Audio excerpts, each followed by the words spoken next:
Welcome to the Same Mama, Different Daddy podcast show. I am your host, Joseph Miles, here with my brother, William Simmons. And so, before we really just kind of jump into this, we kind of wanted to kind of talk about how our show's been going, some of the stories that we've already kind of hit on, but we kind of wanted to kind of see how everything kind of ironed out, And so, like, one of the things that we were kind of talking about was, people have been giving us feedback on the show. People are feeling the show.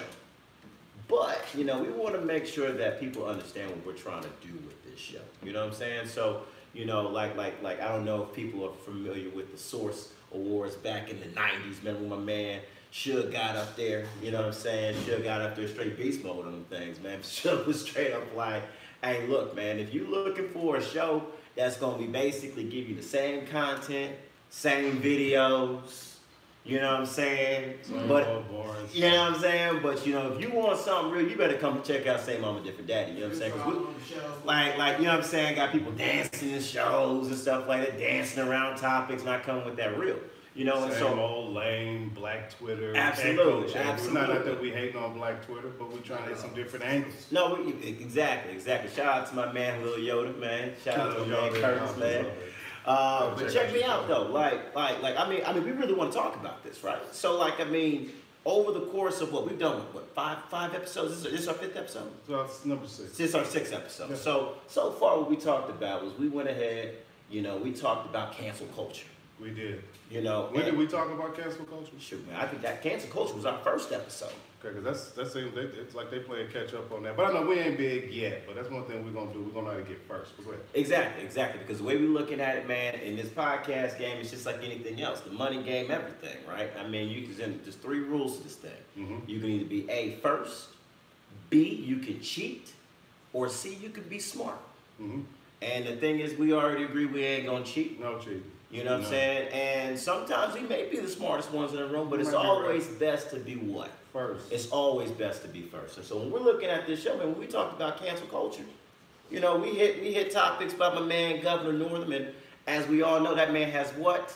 Not resigned. He has not stepped. Resigning weeks ago when we invited him to the Southtown Barbers to come moonwalk. It's still an open invitation, Governor. You come on down. Come on down, right? You know what I'm saying? When we talked about the Liam Neeson deal. We did.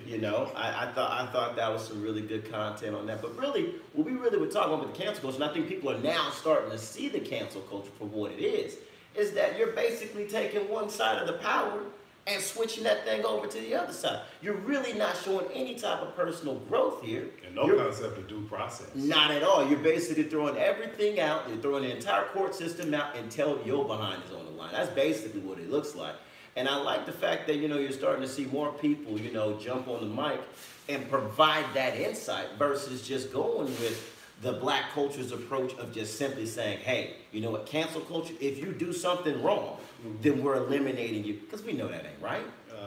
That's what we've been saying for 6 weeks. That's the glass house theory. That's the glass house story, right? Especially from the law nerd perspective. I can't adopt that perspective and allow people to be convicted in the court of public opinion and allow that to translate into anybody's courtroom. We got to stand in the gap. And so that's one of the things that we're doing. I think you've been doing a great job moderating and keeping us to that point. I know a lot of people maybe didn't like some positions that we're taking. But we're going to take positions that we feel. Absolutely. Death row ones for everybody either. Hey man, podcast is a great album. I'm just saying. Speaking of Pac, we talked about the new. Can I say this? Because he said the words, right? Can I say he called himself the gay Tupac? We talked about that. We talked about that on January 31st. The very first week it kicked off. We talked about against Joe Budden. He went live on it on February the 9th. But what I'm very proud of this show, and very seldom it's hard to get me to talk about myself and you in the show, is that on that show, you remember? Yeah. We were respectful. No, listen. We chose not to feed into the whole beating them up because we wanted to try to protect, the next person who comes out where there actually may be a credible claim of a hate crime. And so one thing that we did on that show on the 31st was instead of just, because I could have went hard on him then because I suspected this was what it was. And again, you can check the stats on it. We've got receipts for everything we're saying.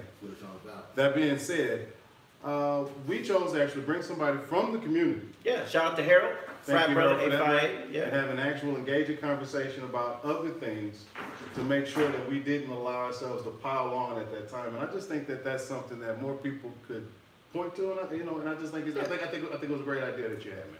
Yeah, no, I mean that was a joint idea, because the thing is that we will stand up against bullying. We talked about that. We will stand up against anybody who is bringing any type of hate towards any race, anybody, for anything. We're going to stand up for that. However, I think it's okay for us to be able to step up and call somebody's bluff when they're out kind of, out there trying to utilize that platform that you can say that the white supremacist has used back in the day to be able to infuse hate and carry a narrative in order for personal gain. There's a smidge in there. You're sounding a little like Dyson on the Breakfast Club. I ain't trying to bite him. So I want to make sure that we're not doing it. But I ain't biting on Dyson we got too hard. we got a hold of that ahead of time. Just like when we addressed, and it still ain't coming up, we addressed Joe Rogan. That's going to come back up. I think that's going to come. And we want to be very clear. We're not about muting him. Last week we did go ahead and talk about that, because that's what I'm saying. That's what we're talking about. We're talking about the cancel culture. Mm-hmm. We brought up the Joe Rogan. We also brought up Aubrey, aka Drake. Nobody wanted to talk about that one either. It is blackface, correct? So that's where we're at, and that's what we're saying. With this show, we want to talk about topics that people are straying away from, but not only talk about them, but give an enlightening, different perspective. Like a legal perspective. Exactly. I can tell you right now, when we ain't seen anybody get on our job, but I'm telling you right now, I believe on our 4th show, I gave a 7-minute breakdown of the Tekashi situation. We're gonna pull that clip, we're gonna get it up for everybody to see. I guarantee you, a year from now, when they finish whatever deal, right, that analysis. Yeah. That's gonna be the analysis that you hear a year from now. So we, committed, like you said, you can be first, you can be right, or you can cheat. We're not here to cheat. Yeah. But we're not trying to turn on terms. But one of the things we're going to do is that bottom line, we had a mama that sent us to school, and so a lot of that's going to come through on our podcast. And Absolutely. Now, one thing I got to say, if you don't mind. No, go ahead. And because I've been getting some of this feedback, particularly from some of my professional friends. Okay. And some of y'all catch me. The thing is, it's like, what are we? 7 o'clock. It was 7 o'clock. On a Thursday. Yeah. And I had a long day like today. It started out, in family court at 8 a.m. That's never a good thing. Bro, I have to decompress. Okay? Yeah. So I've been out here basically cussing like a sailor. Hey. Okay? However. Is this a barbershop? This is a barbershop. This is the barbershop. Yeah, it's a barbershop. If we can't talk straight in the barbershop, then where can we talk straight? We can't talk straight nowhere else. I'm finna address that. Conversation. Okay. My man details the fact that got some new toys. This is phenomenal. Okay, you know what I'm saying? Wait about It is what it is. Yeah, it is. Okay, but I've been cursing like I said, and one of the things I need to do is I need to stop that. Okay, but one of the things that Detail's done, he's had it here the whole time, I've just been ignoring it, is we got our cuss jar for all of the people. Take this down. I just want to show it there, right? And me, I'm going to make a deposit to try to catch up on the craziness that I've been, okay? And I'm going to put a little bit in here now for, just in case I slip up today. And the Detail's got the great idea that with the cuss jar, when we get caught, okay, we got to donate, and then we're going to donate it to a worthy cause, okay? And so, hey Tierra, how you doing? I want you to speak your mind, brother. Okay. Detail just tipped you. He just tipped you. And we're going to get there a little bit, but I just wanted to not apologize, but say that I hear you. But just understand that everything I said was coming from a sincere place. I don't think I ever ended up in that place that they was talking about on the Malcolm X movie where I was cussing because I couldn't speak my mind. And I think that the content will speak for itself. But y'all can go back and look through it. We're going to get it together. It's all going to be up there on YouTube for you to see. And it's all on the record. And we stand by everything that we said. Absolutely. And so with that being said, I just sorry, Mom. I'll apologize to my mom. Yeah, she didn't raise me like that, even though she can cuss everything. Okay. She's a saint. Absolutely. But check me out though. So, what I think is tight is that, everybody today jumped on, can I say this? They kind of jumped on a little bit of the bandwagon of what we were talking about what almost about a month ago with Jesse, right? Well, I don't know if we can dig Maybe up it's for not a bandwagon, but we're because getting there. but what I'm saying is that they kind of jumped on the same topic. But what was you finna say? You said he wanted to call himself what? He wanted to call. Well, he's not that he wanted to. He called himself the Gay Tupac. So this is the thing. What does that mean? I have no idea. Okay, that's I have no idea. If anyone knows what that means, please message us. Please message us while we're going live right now, because we really want to know what the hell does that mean. I'm just saying, Ambitions of a Rider would sound much different. I could not. Like, to me, if I knew what that meant, I'm just saying. But this is what I do want to talk about, though, is that now that he has been called in by the authorities. Okay, Indeed. He was called in, mugshot taken today. That happened. That did happen today. What is your take on how the law will play out with this, and how you would represent it? Because before you jump in it, I honestly still think, even though they're saying it's a hoax, we weren't really there. We don't know just yet. So, what's your take on this? Well, you asked how I would represent it. How would you represent it? And we got into this last week in a conversation when we were talking about Kareem Hunt. Hunt, and how the video in and of itself would definitely establish itself as clear and convincing evidence. Okay. That's a burden of proof in the state of Texas. That's the burden of proof needed to take your children. However, the burden in a criminal court of law is beyond a reasonable doubt. Okay. And so that's a higher standard. Do I think we've passed the threshold of clear and convincing evidence in terms of him being guilty of filing a false report? I don't ever like doing that based on media representations.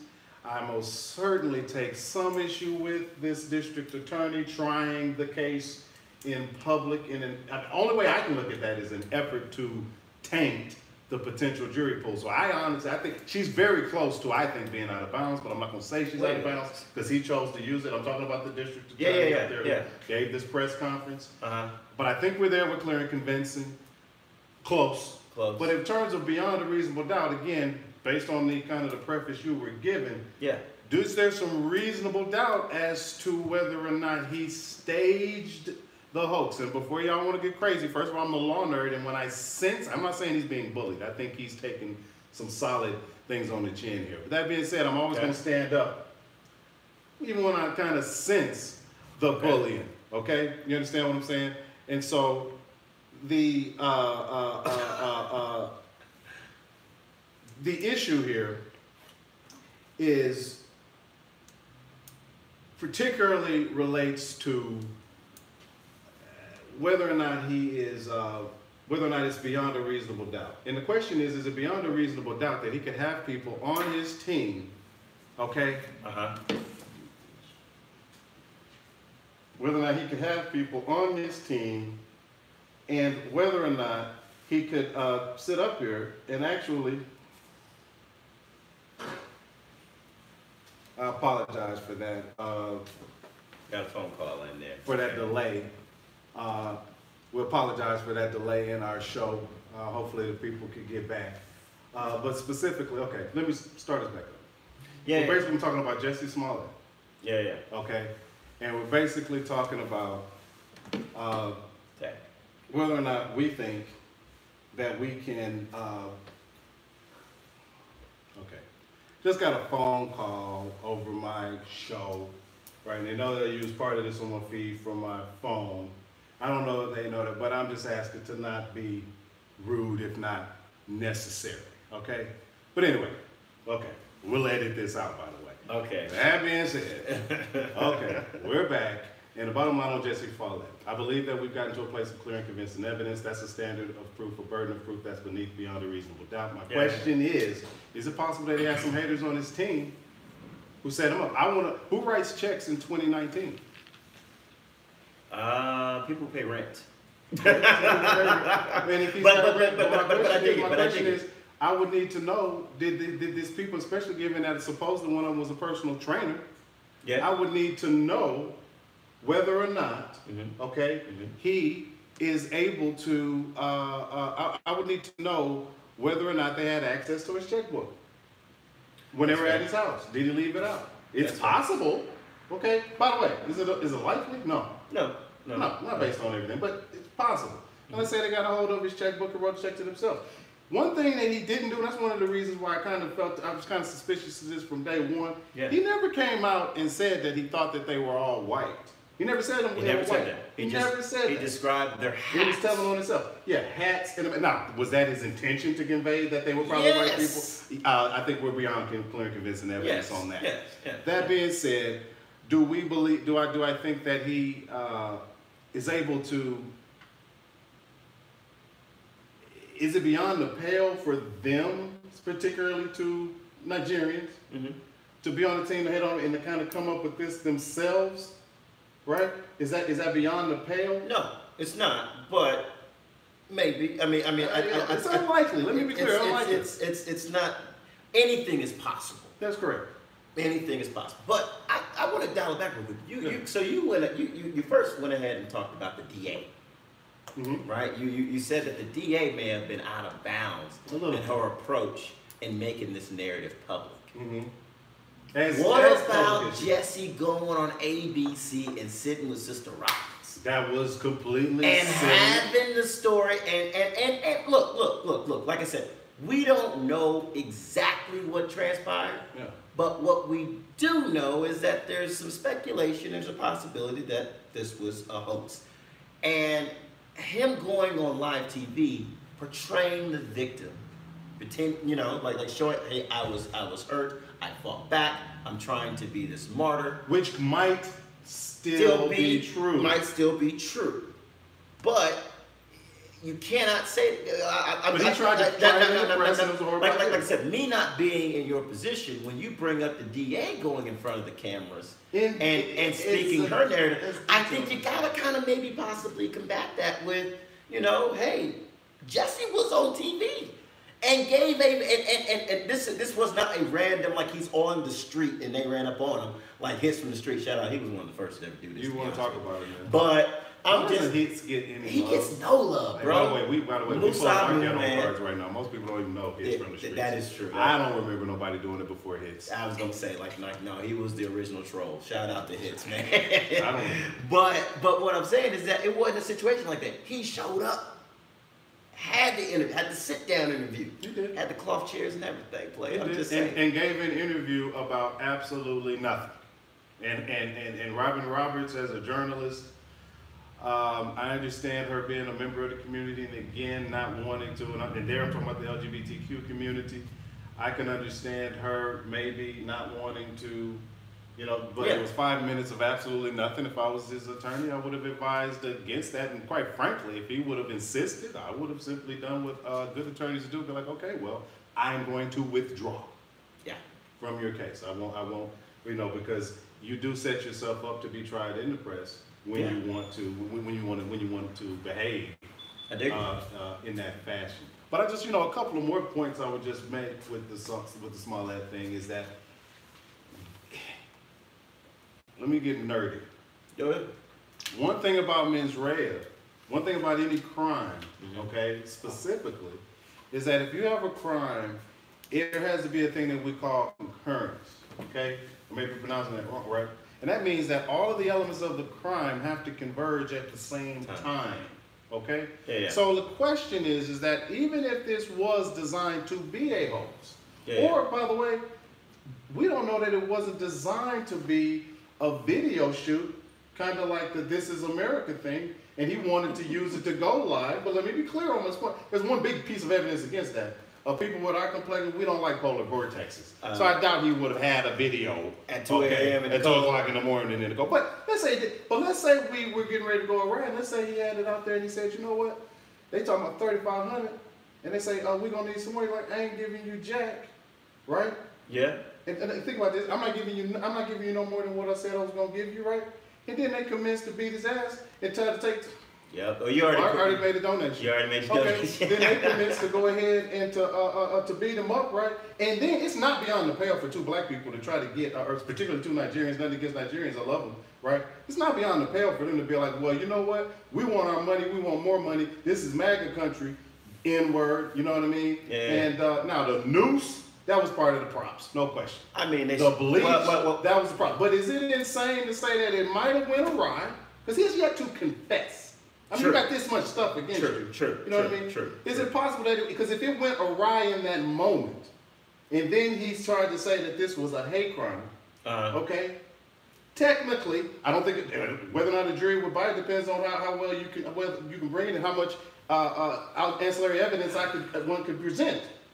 That being said, if that's what happened, it went awry, and he's like, no, we're not doing it right, and then they whooped him, and like he said to Robin Roberts, and I hit their ass back. That's what he said, right? It's not a doubt. Okay, but if that's what happened, technically, under the law, he is not guilty. Okay. Because I also don't know what did he actually say to the police? Because I know the police don't have sense enough to release the transcripts or their notes. They're not going to go there. We don't know exactly what he said just yet. That being said, we're past clear and convincing. Now that I'm sitting here talking about myself, I've clearly convinced myself that it's BS. That being said, okay, beyond a reasonable doubt, his one issue, this is the law nerd talk, and the Texas law nerd talk, hit me up, 872-529-6373, 872-LAW-NERD. Right? Because that's just what I'm going to do. I'm going to make sure you ask me how it's represented. I'm going to nail it down all the way to the last spot. That's what it looks like. I think this would boil down to a thing called concurrence. You can Google it. And we'll see. That being said, to put myself out there on that one, particularly with the respect that I have for that particular community, man, you'd have to put up big on everything. So, all right. So let me unpack that, because I just want to make sure, because you speak at a level, right, of expertise. Take it down. So I just want to make sure I got it. So what you're saying is that there could be a situation in where Jesse, as well as the two brothers, were attempting to stage something else or do something else, or even a hoax, or even the hoax. It has to be concurrent. And then all of a sudden, shout out to Mr. Ecke. Then all of a sudden, who knows this stuff much better than that.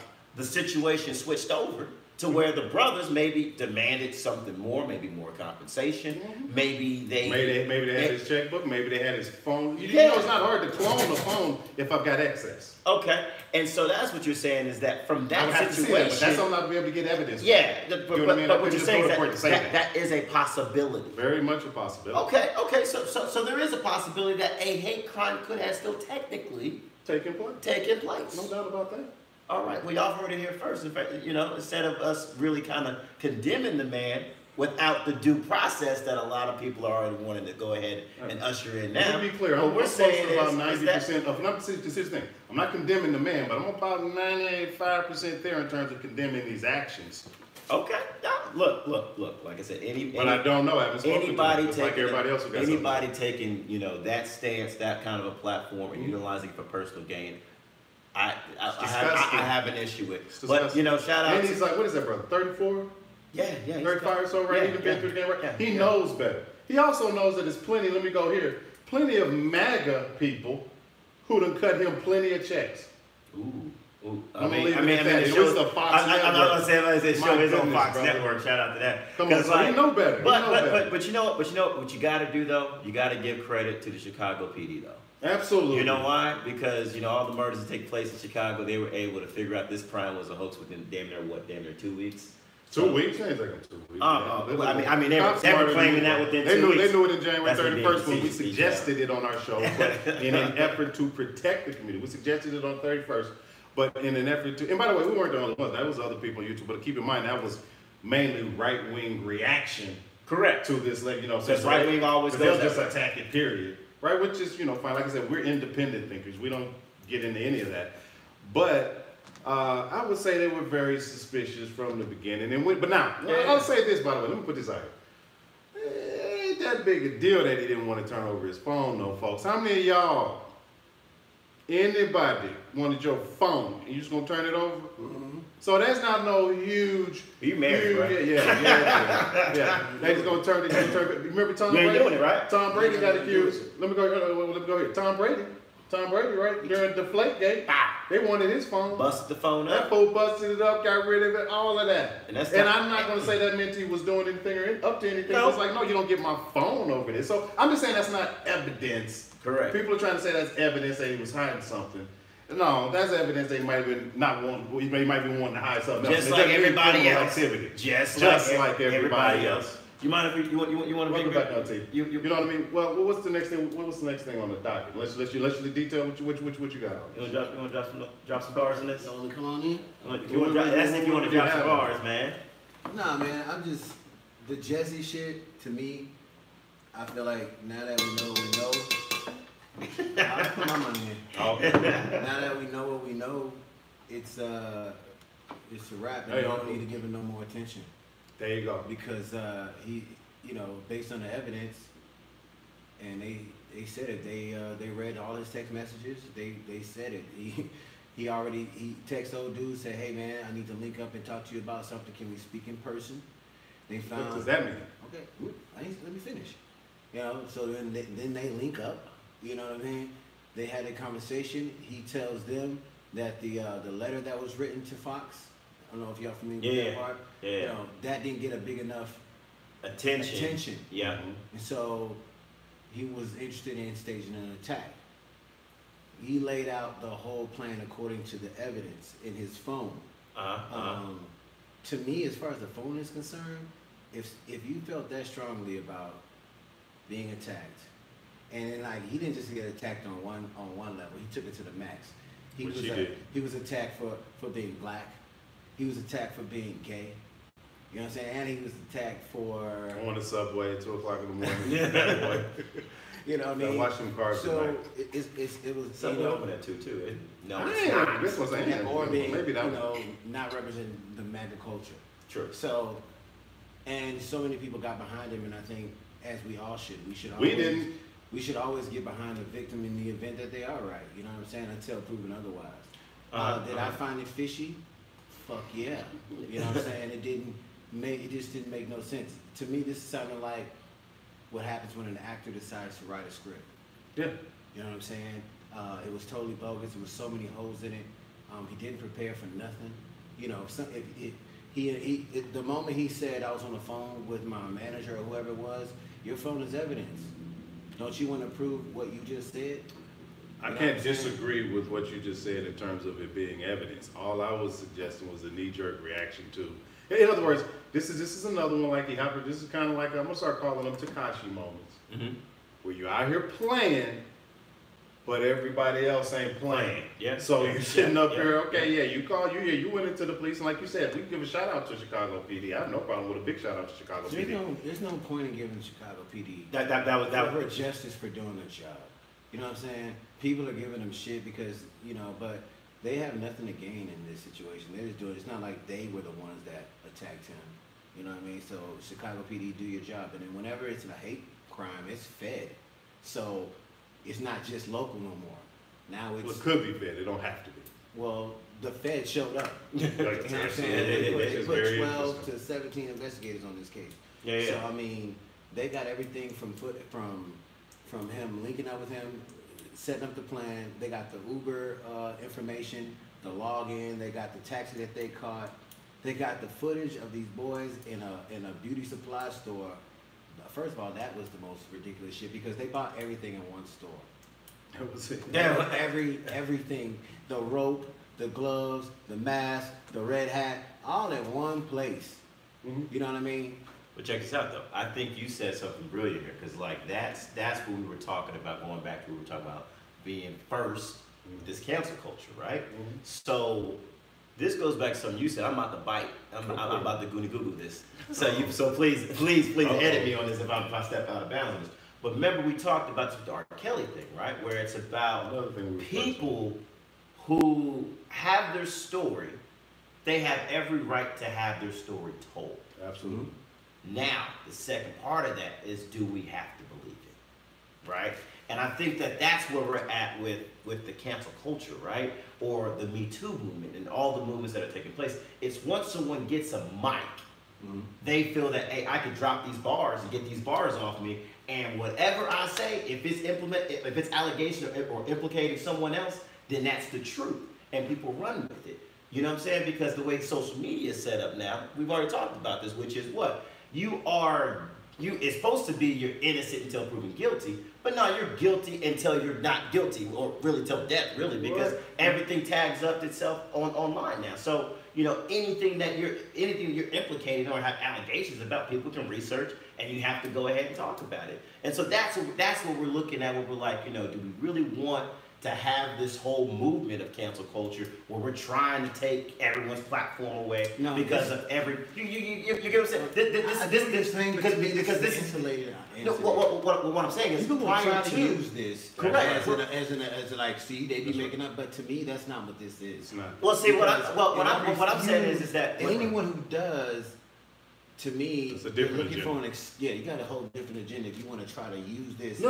It's not that. We got to continue to believe people who choose to speak out, because speaking out is something hard to do. But at the same time, victims have a responsibility.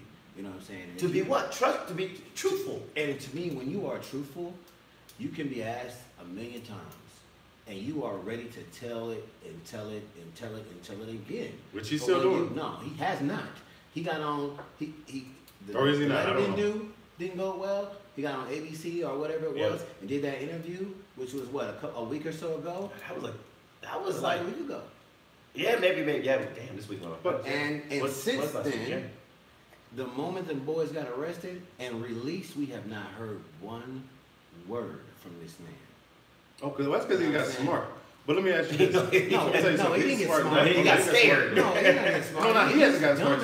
He got situation. I want to make sure I don't miss what you mentioned there, because it segues us into our next thing that we were going to talk about when I said her putting all of that out there. Because I hope one thing we can use this is a teachable, is a learning moment. Yeah. Here's my thing. You mentioned something about they had Uber receipts.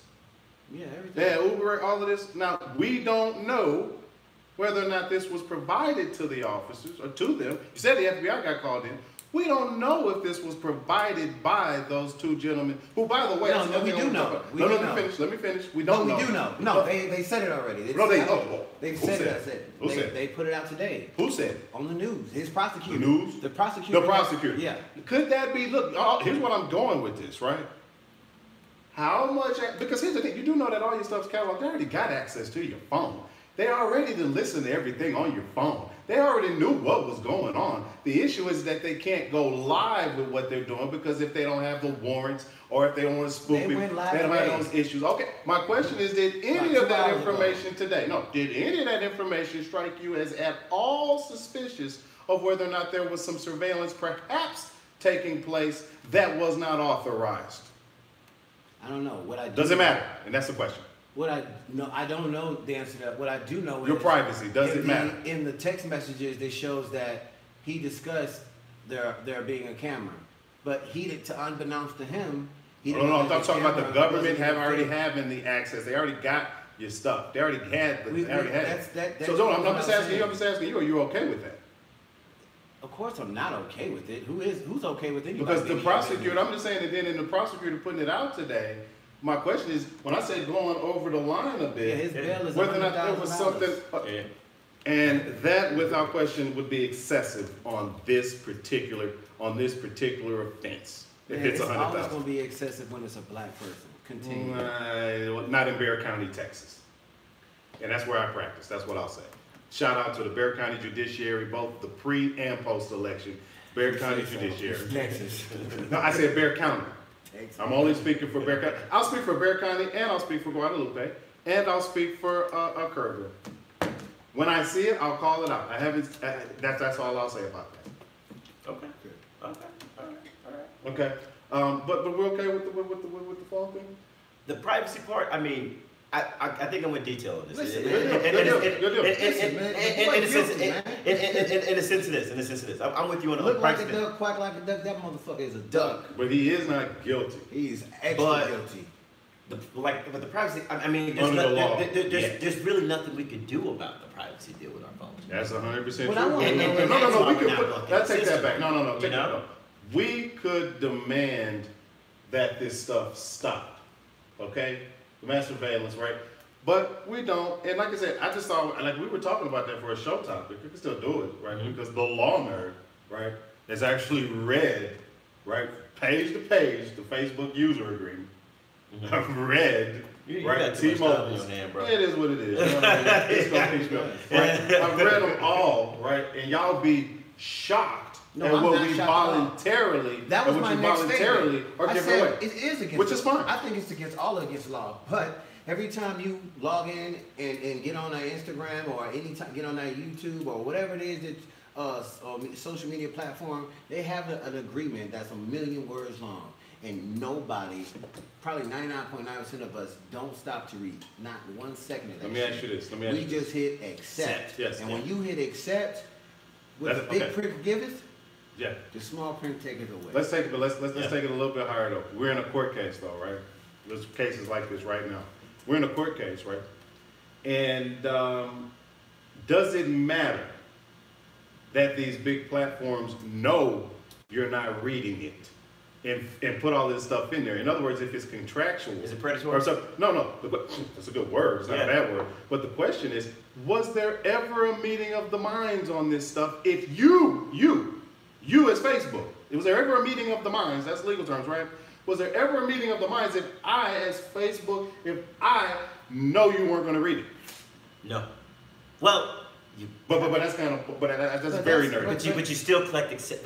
No. But I knew you wouldn't read it. But that's your choice. Yeah. No. I didn't choose. You read it? Yeah, I did. But I didn't choose to allow them to. For example, you do know every one of these apps that says, "I would like access to your camera. We need access to your microphone. We need access to your video." You do understand what access means. They're not supposed to be clicking on. Yeah, but you understand? Okay, so as long as you understand, okay, so that's too much too complicated concept for us to get into. But was there a meeting of the minds? So it's okay for them not to have a meeting of the minds? Not at all. No. And be able to put, because what about this? What about Facebook puts into their user agreement? This is not extreme, by the way, right? What if they put into your user agreement that if you die, right, we own any pictures you take of your casket. No, any pictures. No, let me finish. Let me finish. I know this. No, we own the casket that you took a picture of. That's okay? You are signing over a part. You are signing over, okay. It's okay. If you want to use Facebook, you have to give us 10. Joey, man. You have to shout out, Joey. You hit accept, we have to give okay. you. So if you hit accept on it, and you know it, but they knew you weren't going to read it, it's okay for Facebook to put in there the Facebook. They don't know you're not going to read it. No. Let me finish. What you're saying is okay if Facebook said, okay, and upon your death, right, you owe us 15% of your estate, so your children won't get it. Okay. That's okay. I just say it's okay. No, answer the question. Yes. Fair enough. If you accept we it. disagree. But how is there an acceptance when they know you're not going to read it? How does the law work, bro? Huh? How does the law work? That's what's being worked out here. Listen, how does the law, what's the rule? The rule is the meeting of the minds on the contract. Is what? No. That's criminal. That's criminal. Just answer my question. I'm answering your question. Can I answer it? Finish the statement. No. I'm not. You asked me to answer a question. Ignorance of the law. Statement. There's no defense. In criminal court, we're talking about civil court. This is contractual. You choose not to read the rules. It's contractual. You choose not to read the rules. Ooh, Lord, have mercy. So you mean they can sneak anything in your user agreement, and they could come here and say we own this barbershop, and you good? Listen, you can say what you want to say. You good? We all know business is all about black and white. If you sign on the dotted line, it's not. Whether you read it or not, that's on you. No. Keep in mind, we tell you the one because y'all kept saying this the last few weeks about right. It's all about intent. What if their intent is to set you up? And contract is two different things. No, it isn't. No. Yeah, it is. Because I can intend to do some shit. But they intended to rob you and you're okay?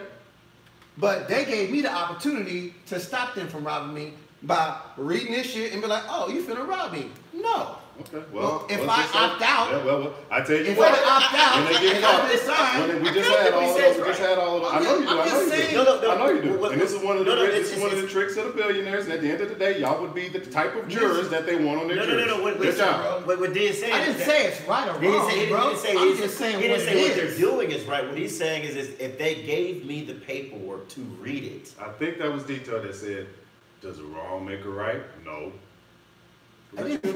Bro, you're not listening, Kim Fo. You hearing what you want to hear. No, I'm hearing what I'm telling you. You saying they can do whatever they want. Me, but you don't. No, but the law, you're talking about the law, and I'm just saying to you, are you saying it's okay for there not to be a meeting of the minds and they can sneak anything into a user agreement? You're saying if it's a dead argument, it's a dead argument. No. What you're saying is you're talking about two different points. Details talking from the standpoint, if they gave me a contract and I had the ability to read it, Which they do. which that's what basically takes place. And if Detail didn't understand, if he didn't understand what was going on in the contract, he knows you, he knows other attorneys that can explain it to him. What you're saying is different.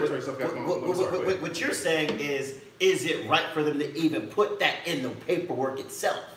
Yes, that's what I'm saying. saying. That's what you're saying. You mentioned about predatory lending. Yeah, so that's what I'm saying. You're talking about two different things. You mentioned predatory lending, right? I said predatory lending, but we there's use the word predatory. it's you okay with predatory lending? I didn't know what that is. Predatory lending meaning the stuff like the, what is that? Like title, giving black people or minorities. Not black or white, no. That is what happened. That is what happened. I worked at the bank. I worked at the bank when that happened. They gave minorities higher interest rates. No, that's not what I'm talking about. Predatory lending. When I talk about predatory lending, I'm talking about when you go do a car title loan. Oh, when you go to one of them payday loans, and you do these things that are charged this right, and those things were regulated.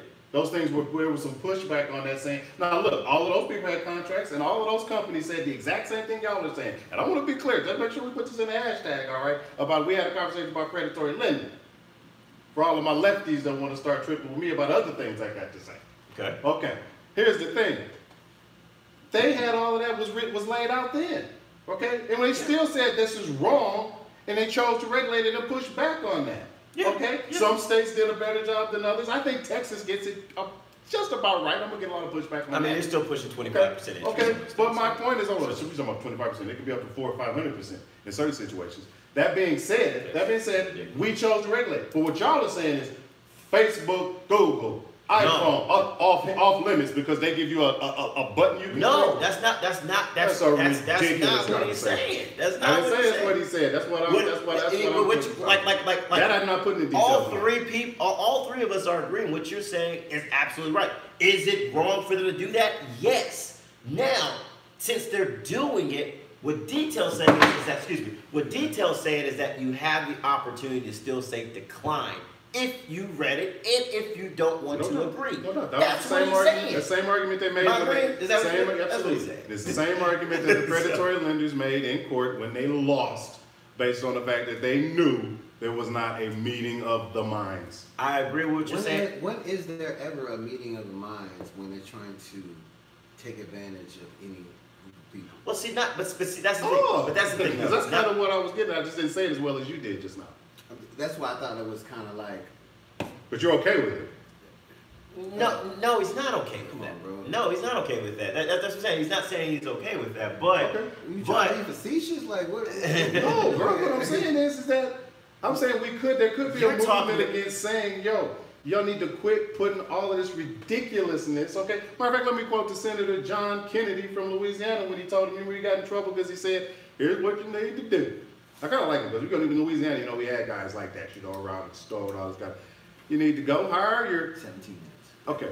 You need to go hire your or go talk to your $700 a month, $700 an hour attorneys, because your user agreement, quite frankly, it sucks.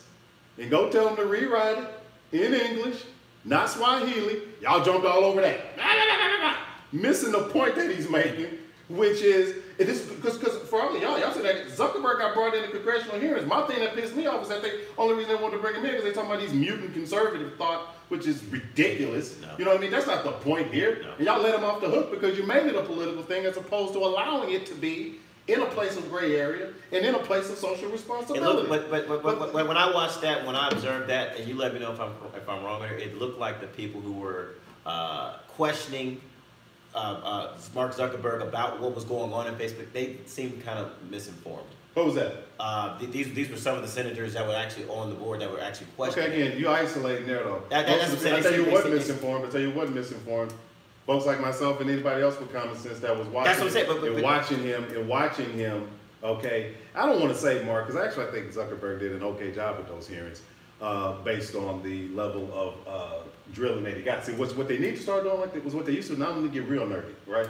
Back in the day, all the black and white films you watch from with Congress, right? You know what they used to do? They used to let the staff attorneys, the young cats, right, get up, the senators or whatever, they get up there and give their little piece like Senator Kennedy gave. Mm-hmm. But then the staff attorneys would be the ones drilling you, the Roy Combs of the world, all that kind of.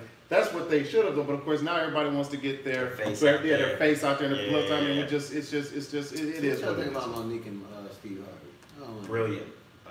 Who was brilliant? I'm gonna say whoever the producer of the show is presented that perfectly. The both of them, though, in my opinion, Monique showed herself for what she's done. And this is the same Monique, by the way, who in Brilliant Comedy had me dying. This is the same one on Queens of Comedy that said, "You think?" Ooh, I was going to say something. You know, I noticed I just looked at my phone. I was just going to say something. I'm not going to go there. That being said, Monique's the same one. You remember the comedy routine who said, "You know, you men want to sit there and act like y'all want to have an argument, and then you want to leave." Like the one argument, like the argument's over. You think the argument's over? Oh, hell no, nigga. I'm coming to your motherfucking job. That's what she said. Yeah. And then she said she'll come up there and get you fired. And then she's like, ha ha, right? And then she sat up here and said, and then you sitting there on the edge of the bed crying because you lost your little job. And, you know, my response is, well, you know, nigga, you should have let me say what the fuck I wanted to say. I'm repeating her, right? And then came back and put a dichotomy on this. We talk about responsibility. Said, no, the white women won't do that. That's what she said. She said, this is in her comedy. This is in her comedy, right? White girl, you know, all that stuff I said, I'm quoting her.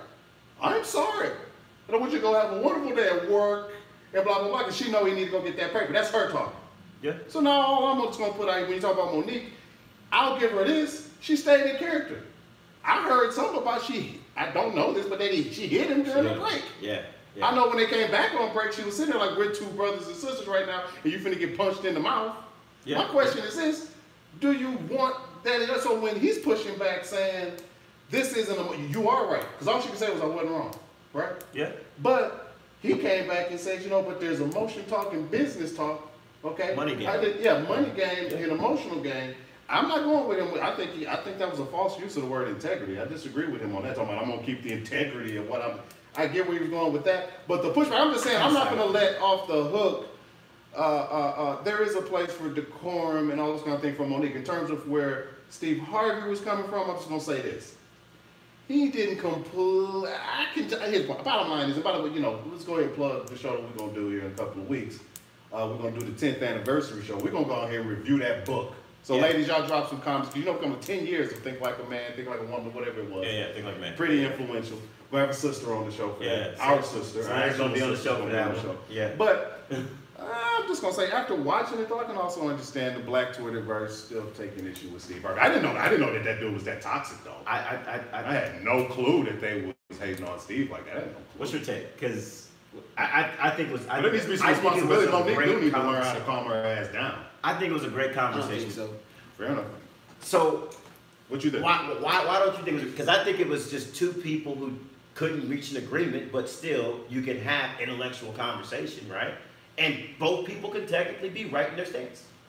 The topic is Monique and Steve Harvey. I think she did have an intellectual conversation. She absolutely did. I think she was so in tune with who she really was on that show that she really didn't trip. Because the whole time, I talked to her. Mm-hmm. The whole time, Steve to me, what I saw, this is my opinion, what I saw was an agenda on behalf of Steve. Mm-hmm, mm-hmm. You my mans, right? Yeah. Behind closed doors, we totally agree. Nigga, you right. I call you up. Man, this is what's going on. This ain't right. Dirty. And you be like, man, you motherfucking right. And I call my clique, or I call my leadership. Let me say that. Yeah. And all my leadership say, man, you are not wrong. Yeah. Cool. So, to me, she made a stance. Yeah. Something that wasn't convenient, something she could have let go, you know, blow over. But she took a stance, and it took courage, and I think she held herself very well in that conversation, and I have a higher respect for her because I felt, and people got to remember, like Monique ain't from Louisiana, California. Monique from Baltimore. That's right. She's from Baltimore. And if you know about Baltimore, you ever been in Baltimore? Know some Baltimore people, females. They are tough females. And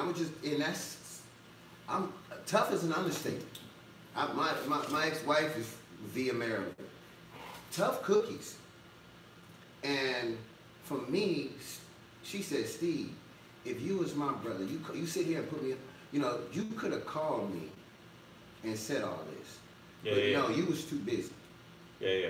Absolutely. But I'm good to bring on your show and to make money off of me.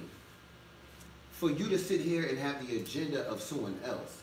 To me, he was set up to make him, because his whole thing was, you need to apologize to these people. But these people said I was right, Steve. Why y'all not standing up for me, Steve? Why you bring me on this show to make money off of me, Steve? You really still fucking me right now, Steve. And that's the look I seen in her eye. Because I'm a person of body language. To me, that's the biggest part of the conversation. Yeah. It ain't what you say, it's how you said it and the energy that came with it. And even if you look, and I watched all the way to the very end of the video when she walks off the stage and goes and talks to her fans. But what you have to look at is Steve in that last moment when she's walking out, because he's like, man, where you going, man? And he's unbuttoning his shirt, and you see like this look in his face. Like, you know what I'm saying? Because it went to break when it got a little heated, and when it came back, he still didn't give her a chance to really respond. He just was like, so let me just end it like this. You know, I'm gonna try to get them, apologize. You're not finna do nothing, bro. I ain't seen no apologize. You are juking for ratings right now. I agree with you. Great show. And so I say all that to say that because we get caught up in this bullshit, but we have to go back in our roots. You know, during slavery, this stems all from slavery. During slavery, they had, 3 other sets of black people over this, three levels of slavery. You had the regular slaves, and you had slaves that kept the other slaves in line, such as your boy Samuel L. Jackson on the Django. Yeah. This slave had to have the mind of his master. When the master was sick, slave was like, we sick. And he was the one to keep the black folks and the other slaves in line, keep the shit tight. To me, Steve was keeping the niggas tight. Steve was keeping a nigga in line because he kept saying, hey, it's about the money. She was like, no, I got money. It's about integrity. It's about right and wrong. Ain't no in between. But check me out though. So what I took from it was that I looked at Monique's, and I actually looked at that video that Steve was talking about, that she talked about when she was doing her comedy, and she tells Oprah, Tyler Perry, and Lee Daniels to suck her private parts if she had one. Right? And on a comedy stage. And like I said, on a comedy stage. Is that out of Monique's character? Absolutely. No, that's what I'm saying. No. By the way, I gotta fix this real quick if you don't mind.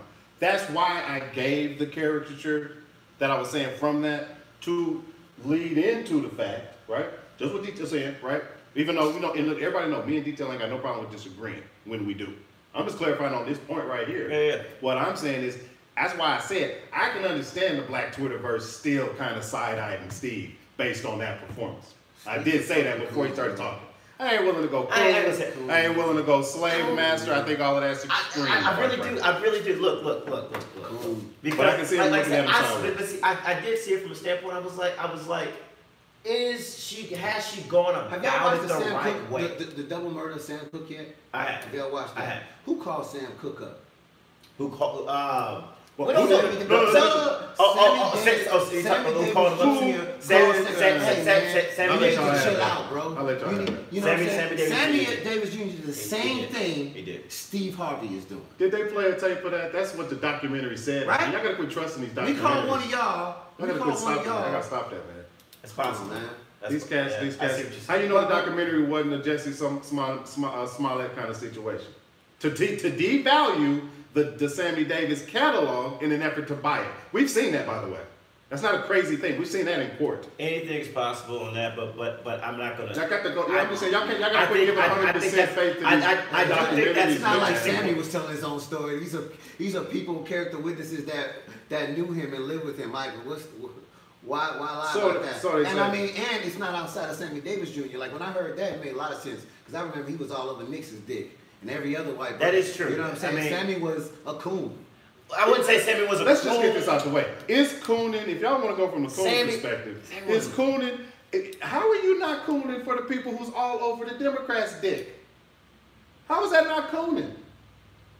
I don't think y'all got a leg to stand on there. I'm just saying from an independent perspective. Fine, so if you want to call Sammy Davis a coon for not hating on the president at the time, I'm just saying I'm willing to go there. I mean, I'm not calling him a coon. I'm about to bite. Let me be clear. I'm not calling the people who support Democrats coons either. I just think that's an extreme term. What are they doing to put you in that place? I'm bringing it up because you say you're a coon for messing with Nixon. Then how many coons did you have for messing with Clinton and the Clinton crime bill, which is what we're trying to reform right now? I'm saying he's a coon for trying to talk Sammy Davis Jackson, Sam Cooke out of fighting for our rights to own our own shit, fighting for the right to not have to do his concert in front of segregated crowds. He stood up for things that we benefit from today. Ooh. And not only black people, black artists. The reason we have. Okay, so did Sammy Davis Jr. We're not talking about Sammy Davis. We're talking about Sam Cooke and what his fight was about. His fight was about the struggle. He was an activist. The fact that they didn't release a change is going to come for 15 years after he was murdered. The second verse, says a lot. And if you listen to the words, he's talking about change. Like Sam Davis Jr. wasn't talking about no motherfucking change. Check me out though. I'm gonna bite this. I'm gonna bite this. I'm gonna bite this. But I'm gonna puppet though. He wasn't like letting the money go. But check me out. Sam let the money go for what was right. But check me out. Monique is making the money go for what is right. That's all I'm saying. But D, check me out though. Check me out. I'm gonna give us some Sam Cooke, but some of us have actually. Check me out. What I'm gonna say is this. I'm gonna bite this from. I'm gonna bite this from Dr. Dice. I'm gonna bite some dice, okay? And I think it's not a movie, it's a documentary. That's why I'm asking. So is everybody's source of information a documentary? And can y'all not see the power in just creating a documentary to set a narrative? Of course, of course. It's just like writing a book, though. It's just like writing a book. No, it ain't. Doing a documentary is not like writing a book. No. What I'm saying is that if I want to tell a story, then I'm going to tell a story. It's all it is storytelling. So what I'm getting at is this though, is that like Dr. Dyson says it this way, okay? How come you can't have different people working on different parts of a car? Meaning that if Martin Luther King, right? Because we talked about this earlier today, right? So King and Malcolm disagreed on things, right? All right, but we got three. But King and Martin disagreed on things, right? Mm-hmm. So would you say in the beginning? Exactly. So you can say that Martin Luther King, if you're looking at assembly line, I'm biting some Tyson. But Martin Luther King works on the windows, okay, of this vehicle of what we call civil rights. Malcolm X works on the steering wheel of this thing we call civil rights. They're different parts of the car, but it still adds up to the automobile.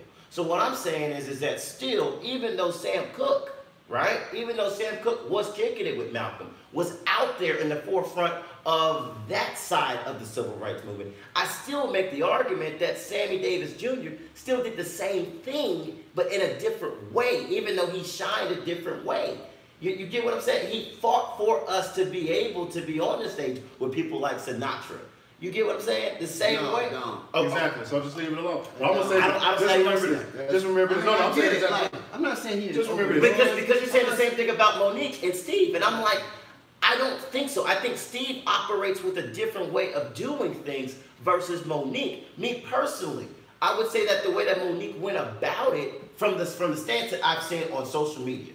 That's it. I don't know Monique personally. From the show. No, not just from the show. But I'm just saying from the other interviews, from the mute Netflix movement, from the I'm being boycott, all of that. From what I've seen, from how Monique has handled it, I think that she has handled herself with respect and dignity. But I don't know if she's really approached it with the conversation. Let's go ahead and sit down and have this conversation. She has been out there out there bad mouthing those other three people. But obviously she has been. Obviously, but how do you clear up a situation? You don't clear the situation by bringing more darkness to it. You clear up the situation by just sitting down. All right, let's have a civil conversation. Obviously, she did have a civil conversation. It doesn't sound like it. Well, she said it. She said y'all agreed with me. So she said she had a conversation. We're all in agreement on this. She had a private conversation with and nobody on here is beating up Monique, and nobody's up for me. if you want, I mean, that's not one that we talked about on the podcast, but I remember we talked about Monique back then. And I said, yeah, that's how it goes. What y'all wanted to do, right, or a lot of people wanted to do, was bring the economics into it and say, well, it's all about asses in the seats and all of this. And I said, okay, make sure y'all check your stats on that first, because a lot of people create narratives. But I just want to say this. Y'all just don't ever forget this, okay?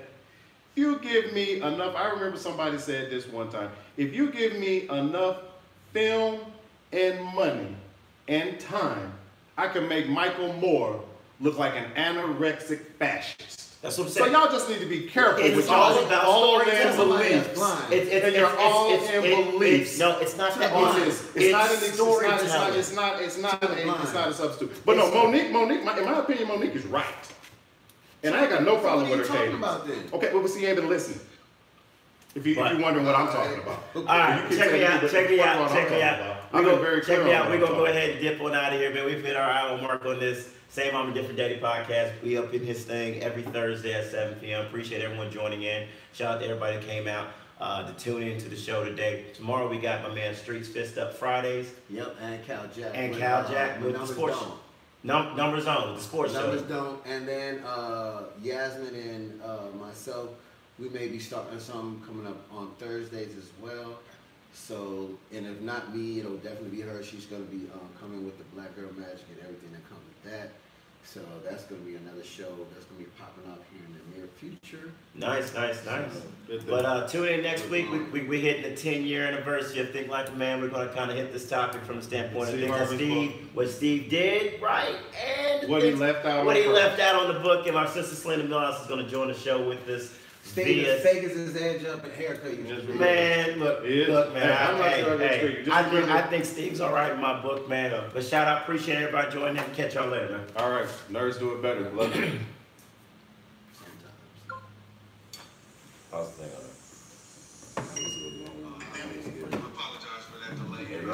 a rough one right there, boy. There you go. Get that one. Wait, let's say it. You gotta have an afterthought show. You know what I'm saying? We should.